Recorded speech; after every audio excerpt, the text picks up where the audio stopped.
The artifact of rhetorical analysis I will be examining is Elizabeth Gilbert's TED Talk from 2009 titled Your Elusive Creative Genius.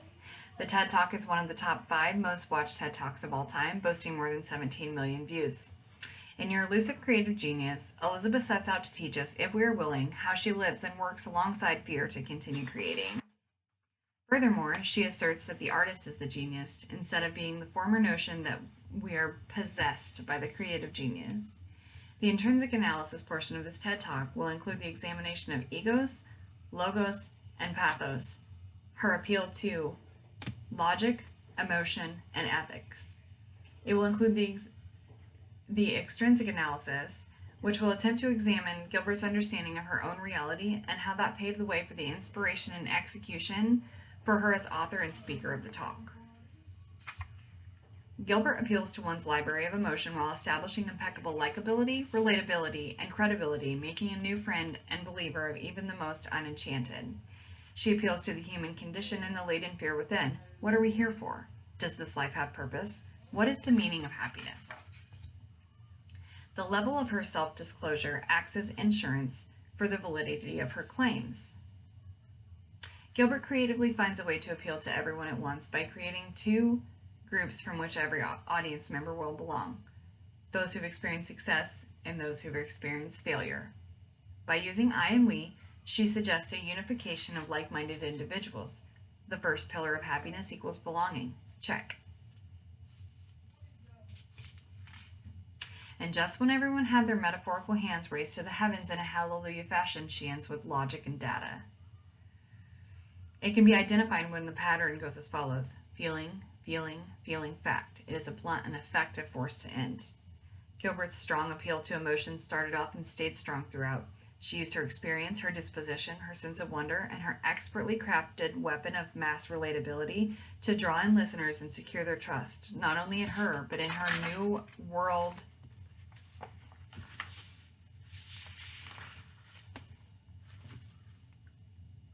ideal of each person's acknowledgement and participation of their own unique and able, although not always willing, elusive creative genius. The extrinsic value of the talk is worth noting as well. The number one buzzword of 2008 was of no surprise change, and that change was brought about by a liberating and exhaustive sense of cultural self-disclosure. Your elusive creative genius, given at the TED 2009 by Gilbert, has a foundational tone of each. She quietly reveals that in order to harness your elusive creative genius, one must fully disclose themselves, even to themselves. And it is through that disclosure that one will experience enlightenment. And it is through that enlightenment that one incites change. The social and cultural trends of a tell-it-all nature align with her uniquely personal life experiences and gave breath to her awe-inspiring talk at the tail end of her vulnerable decade.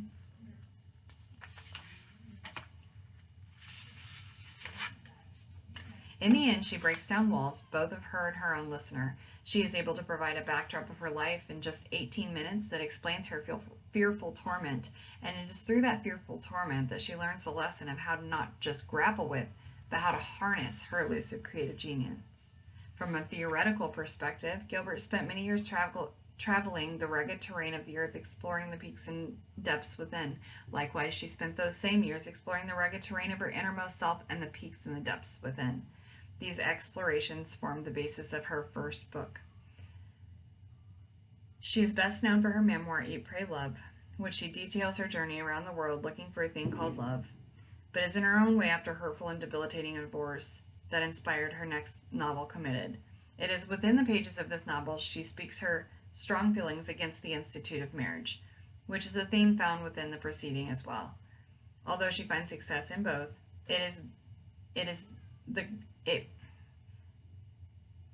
that success laid the groundwork for her devastating fear that she could never do it again, and that is what birthed Your Elusive Creative Genius. In 2008, the cultural climate of social change created the backdrop for her and her dormant understanding of her audience when it came to the 2009 talk. The nation stood united, equipped with a voice that etched radical acceptance and tolerance. As the social penetration theory was being penetrated on a global scale, so were the words of a fearless and enchanted writer. Gilbert, honest author of Disclosure, of Emergence of the Soul, uses descriptive language, metaphor, simile, an impeccable speech to deliver raw and captivating messages in both print and spoken word.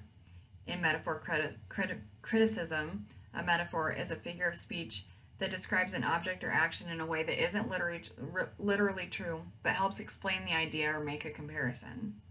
In her talk, Gilbert uses metaphor to describe her books, profession, fear, the writer, audience, spectator of magic, creators, stories, creativity, the elusive creative genius, poem, time, and space. This will focus on her ability to use metaphor to effectively describe the experience of American poet Ruth Stone in one beautifully executed paragraph, The Power of a Poem. The poem was coming at her from the landscapes. It was a thunderous train of air. It would come barreling at her down over the landscape. It would shake the earth beneath her feet, and she would run like hell, being chased by the poem, reaching out and trying to grab it and missing it. The poem would then look for another poet, unless, as it passed through her, she were able to reach out and grab it by the tail, until finally it is manifested through the vessel of her pencil. Had it not been for the use of metaphor, the descriptive explanation full of simile, metaphor, descriptive language, and wonderment, it would have certainly fallen flat on the minds and hearts of her listeners. Bravo, Gilbert. Bravo.